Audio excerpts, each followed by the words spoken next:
Halo, selamat malam pemirsa. Senang sekali malam hari ini kembali menyapa Anda di Indonesia Business Forum bersama dengan saya Celia Alexandra. Pemirsa, jika Anda pengguna ojek online, mungkin episode kali ini bisa menjadi warning untuk Anda untuk menyiapkan dana lebih. Pasalnya pemirsa, Kementerian Perhubungan ini mengkaji akan menaikkan tarif ojek online 8% sampai dengan 15%. Dengan kenaikan ini, pasalnya kita lihat bahwa kondisi ekonomi kita sedang tidak baik-baik saja, daya beli terus menurun. Apakah kebijakan ini tepat dilakukan di kondisi seperti saat ini? Apakah juga kebijakan ini bisa mensejahterakan driver ojek online? Bagaimana dengan konsumen? Kita akan bahas pada malam hari ini di Indonesia Business Forum dengan sejumlah narasumber yang sudah kami hadirkan untuk Anda. Saya akan sapa terlebih dahulu pada malam hari ini. Pertama yang sudah hadir tentunya Pak Hendra, pengemudi ojek online. Selamat malam Pak Hendra, boleh dipakai mic-nya? Selamat malam. Selamat malam. Oke, baik. Kemudian hadir juga bersama dengan kita Raden Igun Wicaksono, Ketua Garda Indonesia. Selamat malam, Pak Igun. Selamat malam. Selamat malam, senang sekali kembali hadir di sini. Kemudian juga hadir bersama dengan kami Pak Rian Nugroho, pengamat kebijakan publik. Selamat malam Pak Rian. Malam. Dan juga yang masih dalam perjalanan saat ini, yakni merupakan Nailul Huda, ekonom dari Selios, yang nanti juga bergabung bersama dengan kita. Dan juga hadir melalui Zoom saat ini, Pak Saiful Huda, Wakil Ketua Komisi 5 DPR RI. Selamat malam. Malam, Mbak. Baik, dan juga pada malam hari ini kita hadirkan testimoni konsumen ataupun pengguna driver ojek online. Selamat malam, Mbak Eca. Ya. Oke, baik. Sebelum kita membahas lebih lanjut, pemirsa, kita saksikan dulu informasi berikut untuk Anda. Ya pemirsa, selain narasumber yang sudah kami hadirkan pada malam hari ini untuk Anda, kami juga sudah mencoba untuk menghubungi regulator dan juga menghadirkan pada malam hari ini yaitu dari pihak Kemenhub. Namun tidak bersedia untuk hadir, begitu juga dengan pihak aplikator dari Goto yang sudah kami hubungi untuk hadir pada malam hari ini. Dan langsung saja saya akan mulai dari Pak Hendra dulu. Pak Hendra, selamat malam. Selamat malam. Sudah berapa lama Pak untuk menjadi driver ojek online ini Pak? Hampir 11 tahun ya. Hampir 11 tahun. Bagaimana kemudian dinamikanya Pak? Ya kalau awal-awal sih bagus. Oke. Ya kalau sekarang-sekarang waduh parah deh. Separah apa Pak? Cerita dong Pak. Anak-anak semua kebanyakan di jalan tuh udah pada mengeluh deh, udah nggak bisa ngomong lagi. Kalau ini bisa udah berontak aja deh. Oke, Pak, ini kita dapat ada wacana, kajian begitu untuk menaikkan tarif ojek online 8-15%. Setuju tidak Pak? Saya nggak setuju itu. Yang saya setuju tuh potongannya. Oke, kenapa nggak setuju Pak? Ya kan nanti kalau misalnya seperti gaji naik, kalau gaji naik, bahan baku ntar naik lagi kan, jadi belen-belen juga sampai kapan juga nggak ketemu gitu. Tapi kalau sampai saat ini untuk mencari pelanggan sudah susah kah atau seperti apa Pak? Sulit, Oke. karena persaingan kompetitornya juga banyak sekarang. Ada kekhawatiran kalau misalnya nantinya naik Pak? Pasti, Seperti apa kekhawatirannya Pak? ya pelanggan sedikit, nah, tambah sedikit sekarang aja udah sulit, apalagi ke depannya gitu. Anak-anak udah pasti ngejerit anak-anak driver gitu di lapangan. Artinya kalaupun dinaikkan menjadi 8-15%, ini menurut Anda tidak bisa mensejahterakan driver ojek online atau seperti apa? Kurang. Karena permainan aplikator nanti lain lagi pasti tuh. Oke. Pasti. Berarti yang jadi fokus Anda adalah pemotongan dari pihak aplikator? Iya. Oke, baik. Anak-anak tuh mau tuh di bawah 10%. Gitu. Pemotongan itu di bawah 10%. Harusnya seperti itu? Harusnya. Bahkan ada yang mau 5% deh gitu. Oke. Aplikator dapat 5% aja gitu. Nah kalau kita kan ya 10 lah. Gitu, masih oke lah. Oke, baik. Saya akan bergeser ke Pak Igun dari Garda. Apakah sama menolak juga atau seperti apa? Ya, jadi memang ini yang kami dapatkan informasi dari kawan-kawan kami ya. Oke. Tidak hanya di Jabodetabek atau Jakarta, tapi di seluruh Indonesia.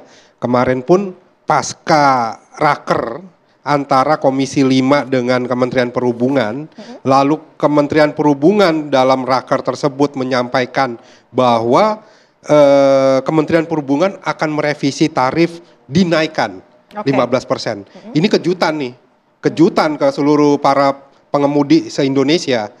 Langsung kawan-kawan dari berbagai daerah, dari Jawa Timur, dari Kalimantan, terus dari Sulawesi itu menanyakan, itu betulkah? Ya itu yang disampaikan di dalam rapat kerja seperti itu, akan ada naik tarif Gimana kawan-kawan nih sikapnya nih terhadap kenaikan tarif ini? Semuanya menyampaikan kami hanya menginginkan potongan biaya aplikasi yang diturunkan. Kok kenapa malah tarif yang dinaikkan? Gitu. Jadi ini artinya apa? Terjadi penolakan secara kolektif dari seluruh Indonesia nih. Kawan-kawan pengemudi, contohnya dari kawan kami Pak Hendra ini pun juga menolak adanya kenaikan tarif.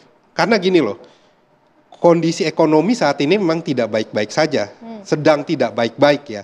Kenaikan tarif ini belum ada urgensinya kalau buat kami nih, belum ada urgensinya. Jadi kami menginginkan potongan biaya aplikasi yang diturunkan. Tuntutan kami pada tanggal 20 Mei 2025 pun itu potongan biaya aplikasi. Di dalam tuntutan yang ada kami sampaikan kepada Kementerian Perhubungan, baik itu kepada Komisi 5, tidak pernah bicara mengenai tolong naikkan tarif, tidak pernah ada kita bicara itu. Tapi ternyata yang dibahas dalam raker dengan DPR RI Komisi 5, Kementerian Perhubungan malah bicara tarif. Ini ada apa? Kok terus persetujuannya hanya sudah disetujui oleh perusahaan aplikator. Loh, itu perusahaan aplikator yang menyetujui. Apakah pernah bicara dengan kami sebagai asosiasi? Artinya ingin diajak untuk berdiskusi, begitu? Kita sudah menyampaikan, buka ruang komunikasi yang baik. Ayo, mau membuat sebuah kajian, ayo. Karena gini loh, ini berbalik lagi sejarah tahun 2018. Pada saat kami asosiasi menuntut adanya regulasi tarif di ojek online. Dulu nih 2017 adanya ojek online belum ada tarif nih, belum ada regulasi tarif.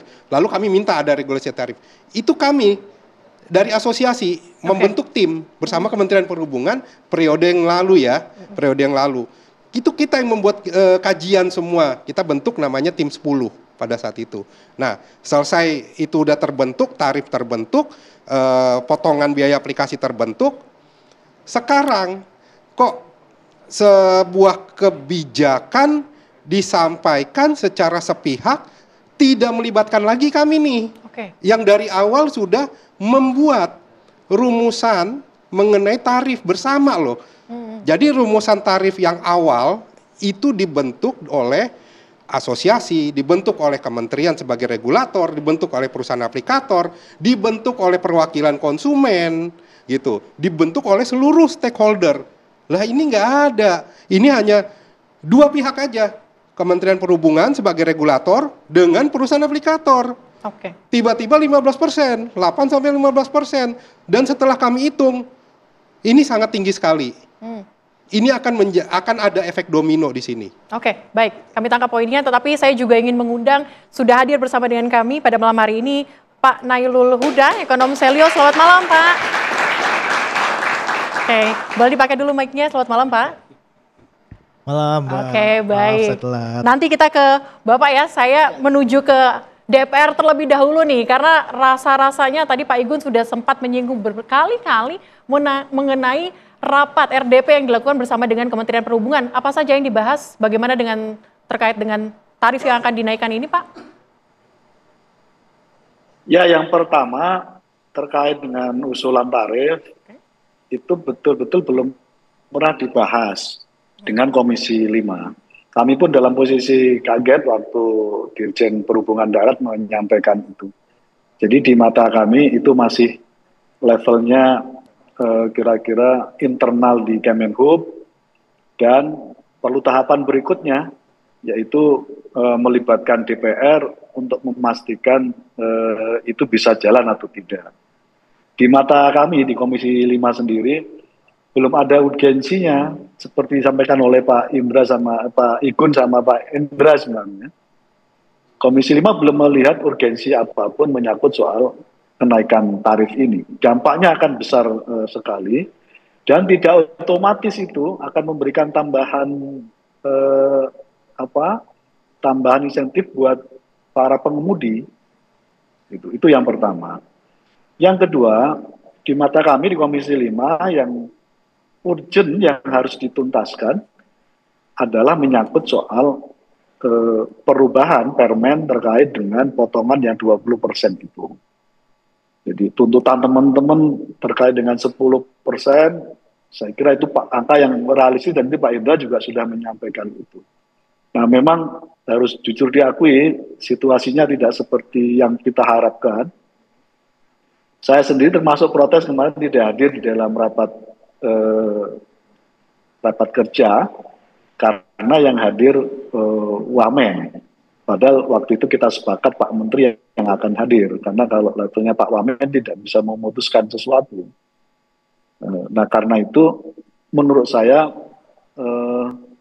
isu menyangkut soal kenaikan tarif ini tidak pas dan tidak relevan untuk kita bahas di saat teman-teman ojol sedang konsolidasi untuk memastikan adanya penurunan potongan tarif yang dari aplikator itu. Jadi poinnya kira-kira yang pertama ini tidak relevan dan tadi masih butuh proses panjang dan semestinya tidak tepat kalau disampaikan dalam situasi tuntutan teman-teman ojol yang menghendaki supaya 20% potongan aplikator itu diturunkan. Kira-kira begitu. Oke, selain aturan dari yang kedua, oke, baik Pak. Oke, selain aturan dari permen yang 20% itu Pak, ya izin saya potong dulu Pak. Ya. Saya akan coba dalami lagi mengenai undang-undang lainnya ini Pak. Yang kalau kita lihat bahwa Kemenhub akan menaikkan tarif ojek online. Sementara kalau kita lihat di undang-undang sendiri, driver ataupun ojek online roda 2 ini belum masuk dalam undang-undang sebagai angkutan. Ini gimana Pak? Artinya kan belum relevan begitu. Seperti yang sempat Anda sampaikan tadi. Waktu kami mengundang Pak Egun dan teman-teman asosiasi teman-teman ojol kami sampaikan dan waktu itu sudah kami sampaikan secara terbuka bahwa Komisi 5 sedang berinisiasi untuk melakukan usulan terkait dengan undang-undang terkait dengan transportasi ojek online ini. Dan ini sedang proses dan semoga bisa dipercepat. Tapi kita ingin sembari kita melakukan revisi terkait atau membentuk undang-undang baru terkait dengan pengaturan ojol ini, kita ingin jangka pendek ini terkait dengan tuntutan ojol bisa kita penuhi dulu. Jadi penurunan potongan 20% jangka pendek harus terlaksana. Saat yang sama Komisi 5 sedang mengerjakan terkait dengan regulasi terkait dengan pengaturan undang-undang ojek online ini. Oke, saya kembali kepada yang menggantung tadi Pak. Poin nomor 2 apa yang ingin Anda sampaikan Pak? Silakan. Ya, yang kedua, kira-kira kita ingin teman-teman asosiasi ojek ini sudah realistis nggak? Saya ingin mengatakan begini kira-kira. Teman-teman juga tidak menuntut hubungan relasi antara pihak aplikator dengan teman-teman ojek itu tidak dalam posisi status tenaga kerja, tapi tetap mitra. Jadi menurut saya ini tuntutan yang sudah rasional sebenarnya. Gitu. Jadi teman-teman juga tidak nuntut berlebih.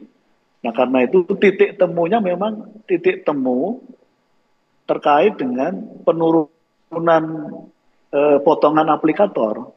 Kalau ini bisa dilakukan, yang pertama pelayanan terhadap publik kita ingin menggunakan transportasi roda 2 ini tetap berjalan dengan tidak perlu ada kenaikan tarif. Saat yang sama teman-teman ojek online juga sudah merasa bahwa dengan ini sudah bisa merubah berbagai ketidakadilan yang selama ini terus berjalan.